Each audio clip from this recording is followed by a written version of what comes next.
¿Qué tal, mis queridos amigos? Con el gusto de siempre les saludo en este su espacio al encuentro con la palabra.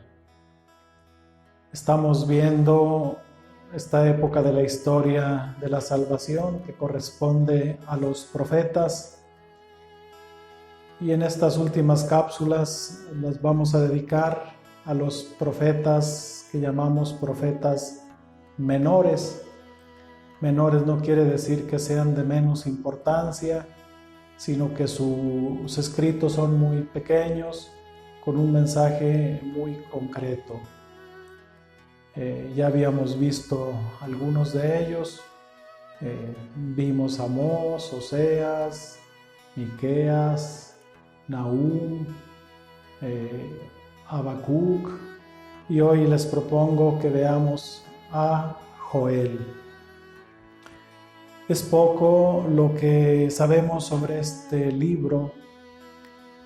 Los investigadores no se ponen de acuerdo sobre la fecha en que fue escrito. Normalmente se data este libro ya después del destierro.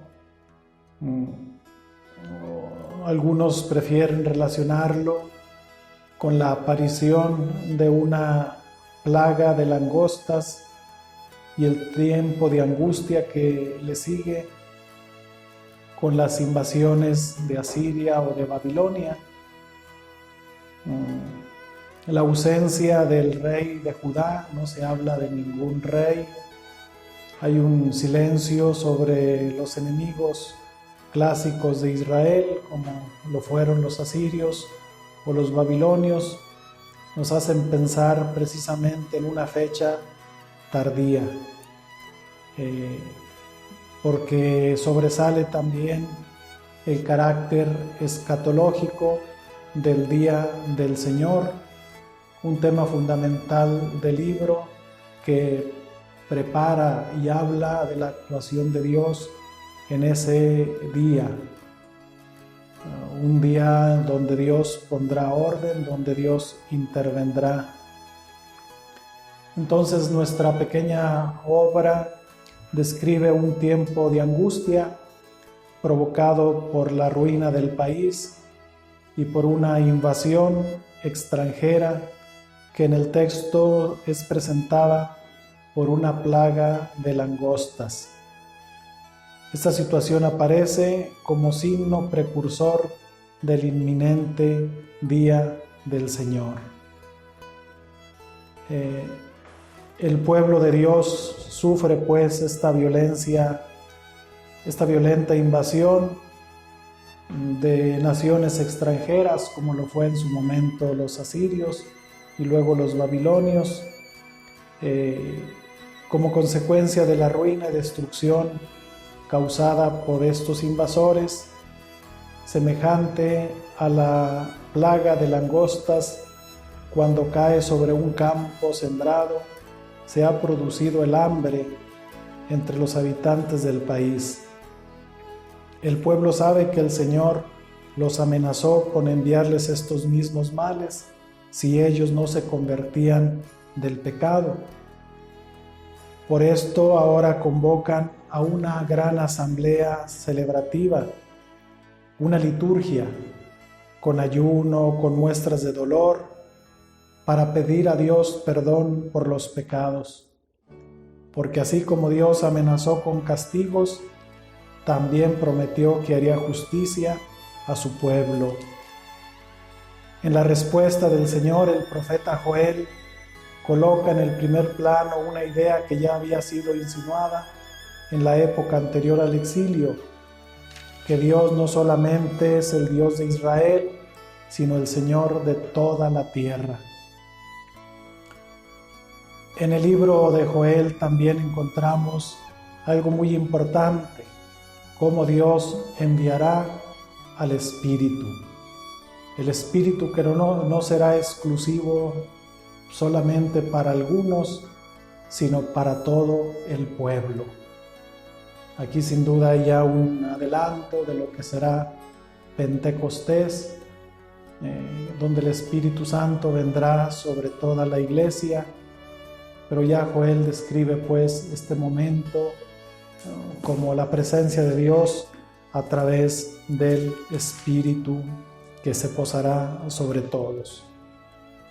Yo quisiera leerles un pequeño texto que habla precisamente sobre esta liturgia penitencial. Ante esta desgracia que el pueblo está viviendo, como fue la invasión de la langosta, como esta invasión que destruyó los campos, pero que les recordaba las invasiones de las grandes potencias, esta liturgia penitencial tiene pues gran validez. Es un texto que leemos el miércoles de ceniza, donde el profeta expresa la necesidad de volverse a Dios. Estamos en el capítulo 2, versículo 12. Dice: pero ahora, oráculo del Señor, conviértanse a mí de todo corazón, con ayunos, lágrimas y llantos. Desgarren su corazón, no sus vestiduras. Conviértanse al Señor su Dios, porque Él es clemente y misericordioso, lento a la ira, rico en amor y siempre dispuesto a perdonar. Quizás sí los perdonará una vez más y los bendecirá de nuevo, permitiendo que presenten ofrendas y libaciones al Señor su Dios. Toquen la trompeta en Sión, proclamen un ayuno, convoquen una asamblea, reúnan al pueblo, purifiquen la comunidad, congreguen a los ancianos, reúnan a los pequeños y a los niños de pecho. Deje el recién casado su habitación y la recién casada su cámara nupcial.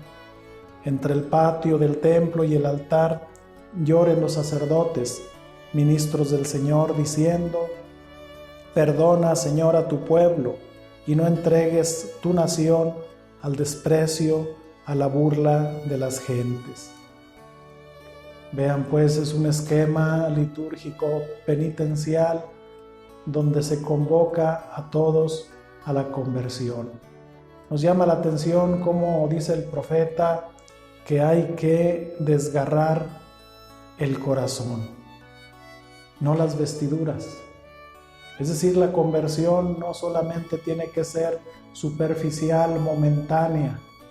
Desgarrar el corazón significa volver a ser un corazón nuevo, como ya lo decía el profeta Ezequiel, un corazón nuevo, un corazón de carne.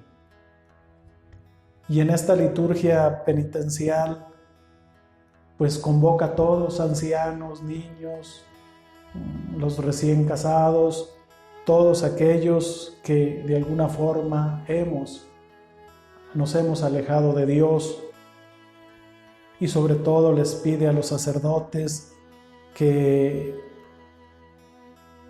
ofrezcan los sacrificios y que le digan al Señor: perdona, Señor, a tu pueblo, perdona a tu pueblo, Señor. Hoy nos ha sobrevenido esta desgracia que todos estamos viviendo, esta pandemia donde también tenemos que interpretarla no como un castigo. Son cosas que la naturaleza repite una y otra vez en pandemias, en tsunamis, en terremotos, en desgracias, pero que tenemos que tener una actitud siempre de saber levantarnos.